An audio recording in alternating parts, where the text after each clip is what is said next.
Hello and welcome to Astrology Chisme.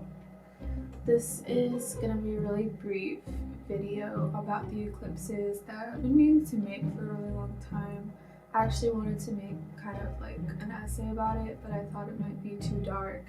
So here we are, and yeah, I'm just gonna kind of stream of consciousness, talk about some of the things that are gonna come up this eclipse season and throughout the next year and a half or so of the nodes being in Taurus and Scorpio.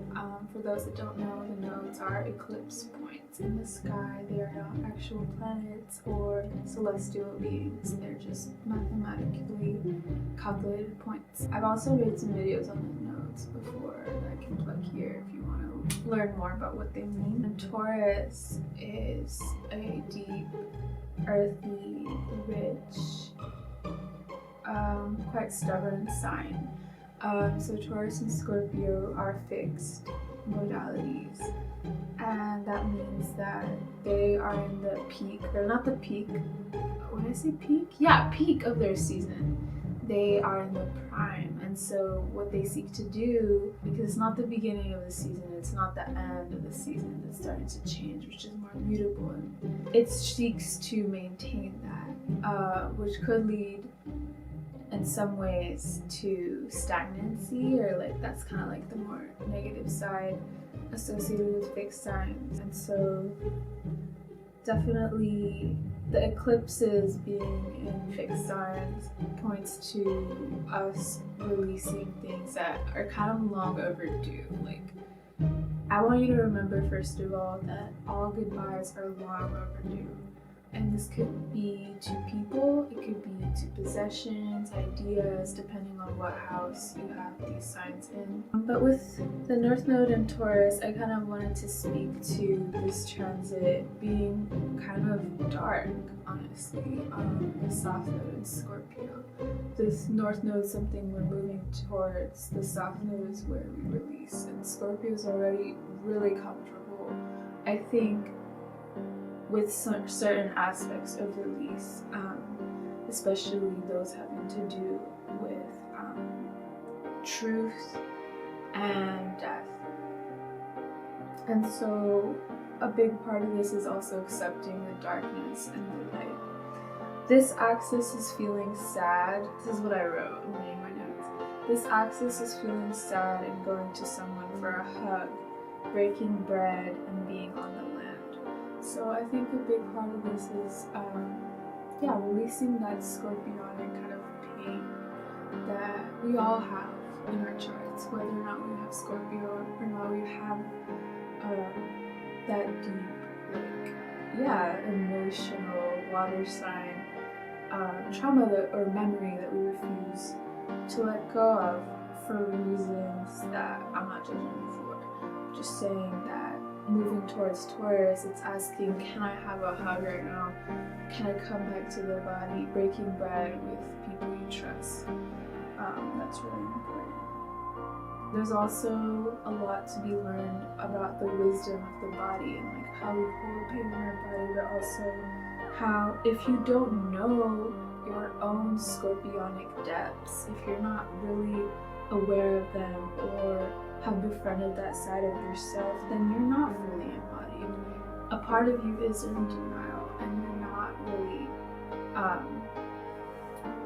embodied. And what I mean by embodied is taking up space, like, as yourself, accepting those parts of yourself that maybe you don't want to see, that live in the so-called shadow side of you, shadow work.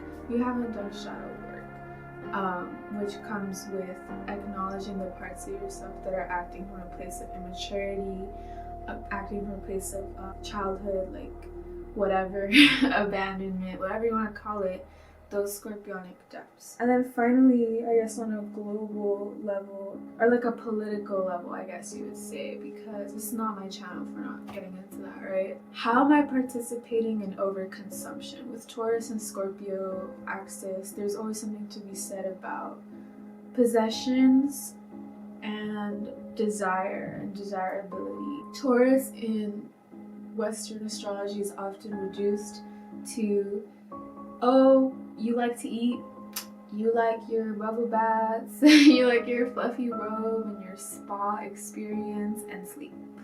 And while it is always really nice to, I think, do that, I don't have any personal planets in Taurus. I just have my 3rd house in Taurus, and I have Saturn there. And I'm just like, who doesn't like that? I don't know. I've always felt that Taurus can, it doesn't sit right with me that it's just linked to things that you can buy.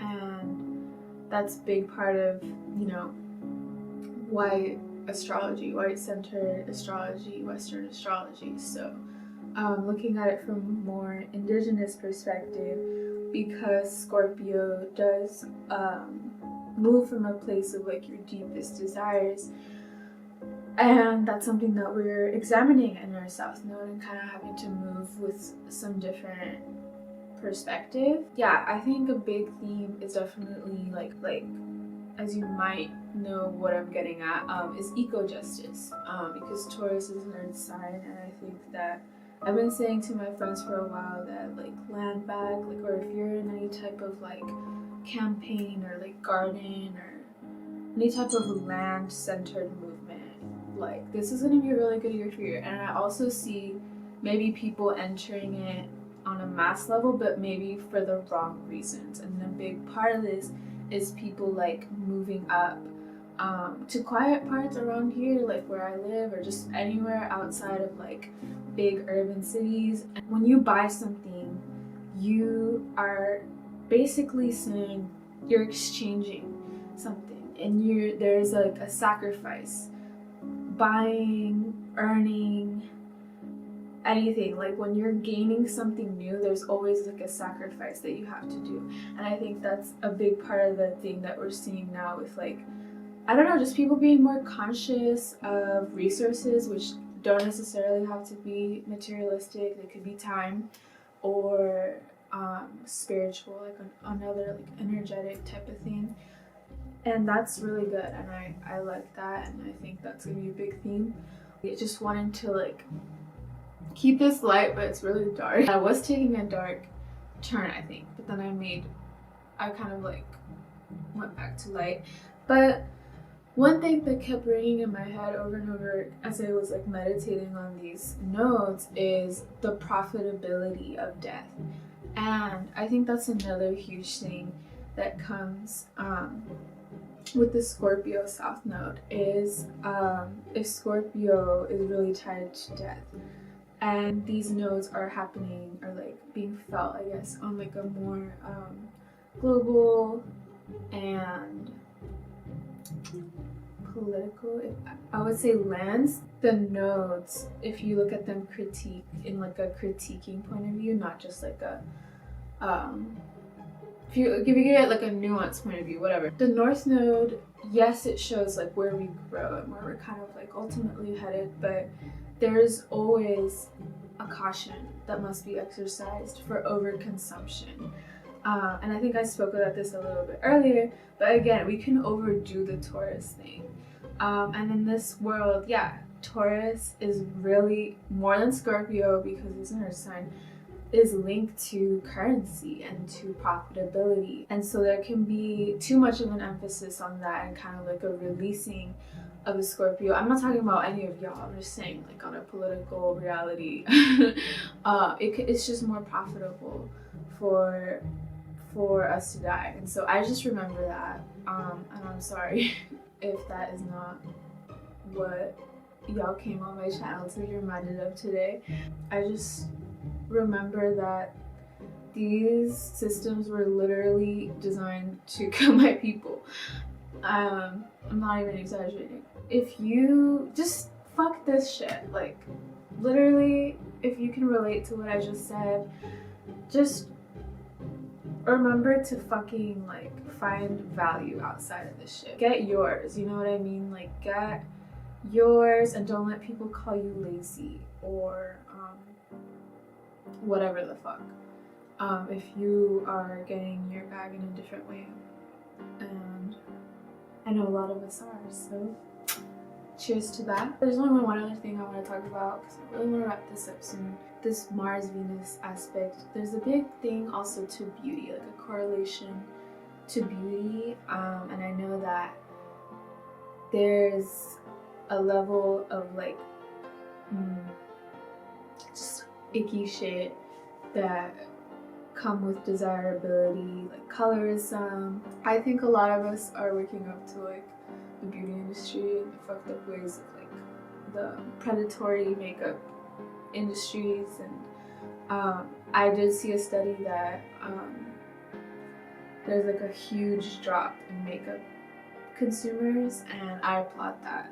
I really do, because I know that, yeah, pandemic is just changing shit. So it will continue to do so. This eclipse season is nothing to worry about. Remember that they just speed up the narratives. And so I'm gonna put my houses right here, right now, so you can look at maybe on a more social consciously level what could maybe be going on for you. But it's not out to ruin your lives, anyone. With these eclipses, they're just, yeah, they're just really fast. They're really fast paced. And I, again, remind you that most goodbyes are long overdue. So leave that shit behind. Enjoy the Taurus Scorpio axis, because it is a really beautiful axis as a Scorpio. I really love it, and I love meeting all these Tauruses. I'm actually going to meet Tauruses right now who are probably going to feed me in SF. I'm about to fly to SF, so I'm going to edit this hopefully and post it before the eclipse on the 30th. Thank you so much for watching, and I'll see you in the next video. Let me know if I should make a writing post about this. So my Uber took a little longer, so I just wanted to add some things that I forgot to mention earlier. Food justice, a huge thing as well. I just want to specify, you know, it's not just land, it's also if you're involved in any kind of culinary renaissance, which you might even be seeing, then I wish you the best. Great. Oh yeah, sustainability. Will things last? Are things viable? It's a huge thing with this access too. So yeah, don't settle for shit. Don't. Fixed signs, don't settle. Oh yeah, duh. I already mentioned this in my Facebook video, which I'm adding here. But secrets exposed. Scorpio is a keeper of secrets. And in the South Node, having to release, it is gonna have to release some of those secrets that it has so carefully kept in the darkness. So yeah, lots of exposing moments, especially involving people in power who hoard power, who abuse the fixed signs, and prey on people's emotional vulnerabilities for material gain.